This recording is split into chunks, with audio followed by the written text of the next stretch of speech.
ဂျပန် TikTok အကောင့်ကနေပြီးတော့တလားကိုဒီလောက်ရအောင်လို့ကျွန်တော်ဘယ်လိုတွေစူးစမ်းခဲ့တယ်ဘယ်လိုတွေရုန်းကန်ခဲ့လဲဘယ်လိုတွေဖြတ်တန်းခဲ့တယ်လဲဆိုတာကိုမိတ်ဆွေတို့သိကြလားမိတ်ဆွေတို့ကိုယ်တိုင်ရောကျွန်တော်လိုမျိုးရအောင်လိုက်ပြီးတော့စူးစမ်းကြလားဒါဆိုရင်ကျွန်တော်နဲ့အတူလက်တွဲပြီးတော့သွားကြမယ်ဗျာကျွန်တော်တင်တဲ့ဗီဒီယိုတိုင်းကို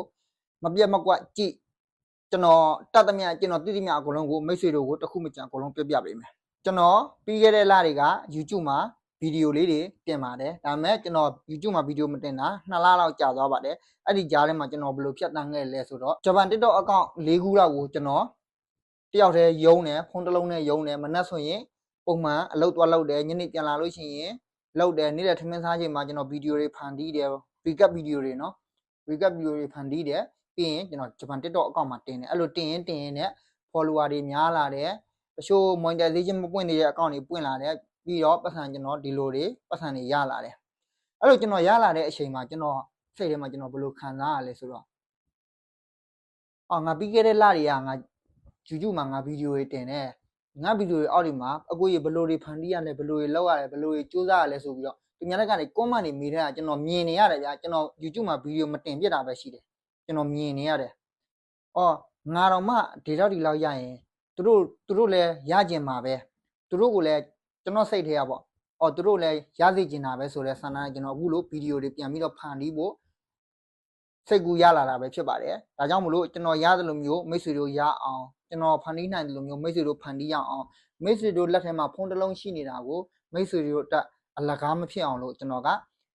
ဒီရှေ့ကိုဗီဒီယိုတွေဆက်တိုက်ဖန်တီးပေးသွားမယ်မိတ်ဆွေတို့ကလည်းကျွန်တော်ဗီဒီယိုတွေကိုမပြတ်မကွက်ကြည့်ပြီးတော့မိတ်ဆွေတို့ဖန်တီးနိုင်စွမ်းတွေပို့ပြီးတော့တိုးတက်လာအောင်လို့ကျွန်တော်ကအများကြီးထောက်ပံ့ကူညီပေးသွားမယ်မိတ်ဆွေတို့အနေနဲ့ TikTok မှာ copyright လွတ်အောင်ဘယ်လိုတွေဖန်တီးရမလဲဒါမှမဟုတ်ဗီဒီယို edit နည်းကိုဘယ်လို edit ရမလဲဘယ်လိုဗီဒီယိုတွေဘယ်လို niche တွေကိုရွေးချယ်ပြီးတော့လုပ်တင်လဲဘယ်လိုမျိုးဗီဒီယိုတွေဖန်တီးရမလဲဆိုတာကိုရွေးချယ်ရခက်နေရင်မသိသေးဘူးဆိုရင်ကျွန်တော်ဗီဒီယိုရဲ့အောက်မှာ comment ရေးခဲ့ပါမိတ်ဆွေတို့အတွက်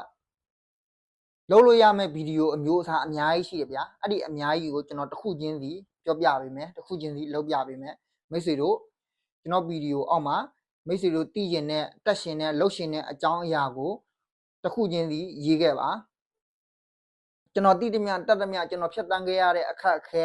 အကြောင်းအရာအားလုံးကိုကျွန်တော်ကတစ်ခုမကြံပွင့်လင်းနဲ့ဘာတစ်ခုမှမကြံအကုန်လုံးချပြပေးသွားမှာမို့လို့ကျွန်တော်ရဲ့ channel လေးကိုလည်း like and subscribe လေးလုပ်ပြီးတော့ comment လေးတွေအမြင်မပြတ်ရေးပြီးတော့ကျွန်တော်ကိုလည်း YouTube မှာနေရာတနေရာရအောင်ကူညီပေးဖို့ကျွန်တော်ကမြတ်တာရက်ခံပါတယ်စူးစမ်းနေတဲ့သူချင်းချင်းလက်တွဲပြီးတော့ကျွန်တော်တို့သွားကြမယ်ကျွန်တော်တို့မသိတာချင်းရင်လည်းမိတ်ဆွေတို့ကကျွန်တော်ကိုပြောပြမယ်မိတ်ဆွေတို့မသိတာချင်းရင်လည်းကျွန်တော်ကမိတ်ဆွေတို့ကိုတစ်ခုမကြံအကုန်ပြောပြမယ်ဂျပန် TikTok အကောင့်ကစဖွင့်ပြီးရနေပြီးတော့တကယ်ကြမ်းကြမ်းကြင်လုံနိုင်တဲ့လူဆိုရင်အများဆုံးတစ်ပတ်နှစ်ပတ်တအားကြီးမကျွမ်းကျင်ဘူးဆိုတဲ့လူဆိုရင်တော့မှတစ်လနေလို့ရှိရင်ဂျပန် TikTok အကောင့် monetization ပွင့်တယ်တစ်လကြော်လို့ရှိရင်ပတ်စံစဝင်တယ်တကယ်လို့မိတ်ဆွေတို့ကမြန်မာပြည်မှာဒါမှမဟုတ်ထိုင်းနိုင်ငံမှာဆိုရင်လည်းကိုပိုင်ဘဏ်ကိုပိုင်အချက်လက်မရှိသေးဘူးကိုပိုင်ဘဏ်မရှိသေးဘူးဆိုရင်ကျွန်တော်ကိုဆက်သွယ်ပြီးတော့ကျွန်တော် ID ထည့်ပြီးတော့ကျွန်တော်ဘဏ်ထည့်ပြီးတော့ငွေထုတ်လို့ရတယ်ကျွန်တော်ကိုယ်တိုင်အဲ့ဒီကနေပြီးတော့အဆရအကုန်လုံးကူညီပေးမယ်မိတ်ဆွေတို့အတွက်အဓိကမိတ်ဆွေတို့စီမှာစူးစမ်းခြင်းစိတ်တစ်ခုပဲတည်လာခဲ့ကြံတဲ့မတိသေးတဲ့မတက်သေးတဲ့အကြောင်းအရာအားလုံးကိုကျွန်တော်ကိုယ်တိုင်တင်ကြားပေးမယ်ဒါဆိုရင်မိတ်ဆွေတို့ကျွန်တော်နဲ့အတူစားကြရအောင်ကျွန်တော် share လမ်းခေါ်တယ်ဗျာမိတ်ဆွေတို